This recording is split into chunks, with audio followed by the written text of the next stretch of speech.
How to log in Roblox with QR code. Hey everybody, welcome back to our YouTube channel. Without any further delay, let us get started. Launch open your browsing application. At the top search bar type in Roblox login.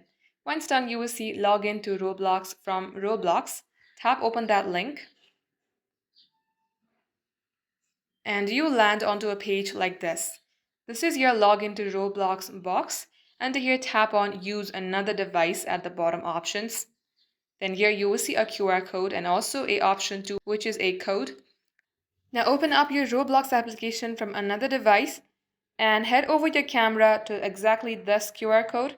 And once the QR code is detected, you will get logged into your Roblox account in another device. Thank you for watching the video till the very end. If it had helped you in any ways, then do like and subscribe.